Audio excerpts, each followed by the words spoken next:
বাংলাদেশ সচিবালয়ের সার্বিক নিরাপত্তা বৃদ্ধির স্বার্থে সচিবালয়ে কর্মরত কর্মকর্তা কর্মচারীদের ইস্যুকৃত স্থায়ী ও অস্থায়ী প্রবেশ পাস ব্যতীত সব ধরনের অস্থায়ী সচিবালয় প্রবেশ পাস বাতিল করা হয়েছে, যার জন্য সরকারি কর্মকর্তা কর্মচারী ব্যতীত অস্থায়ী পাস পাওয়া ব্যক্তিরা সচিবালয়ে প্রবেশ করতে পারবেন না। একইভাবে সাংবাদিকদের অস্থায়ী প্রবেশ পাস থাকায় আপাতত কোনো সাংবাদিকই পরবর্তী নির্দেশনা না দেওয়া পর্যন্ত সচিবালয়ে প্রবেশ করতে পারবেন না।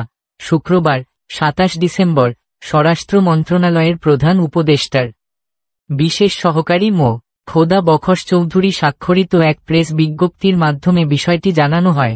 বিজ্ঞপ্তিতে বলা হয়, সাংবাদিকদের অনুকূলে ইস্যুকৃত অ্যাক্রিডিটেশন কার্ড দ্বারা সচিবালয়ে প্রবেশাধিকার পরবর্তী নির্দেশনা না দেওয়া পর্যন্ত বাতিল করা হল। বাতিলকৃত বিভিন্ন ক্যাটাগরির সচিবালয় প্রবেশ পাসধারীরা আগামী ১৫ দিনের মধ্যে ডিএমপি র ১৫ আব্দুল গনি রোডে স্থাপনকৃত বিশেষ সেলের মাধ্যমে নতুন করে Bangladesh police crime command and control সেন্টারে অস্থায়ী প্রবেশ পাসের জন্য আবেদন করতে পারবেন। সচিবালয় অগ্নিকাণ্ডের ঘটনায় উদ্ভূত পরিস্থিতিতে সচিবালয়ের নিরাপত্তা বিঘ্নিত হওয়ার পরিপ্রেক্ষিতে এ আদেশ জারি করা হল।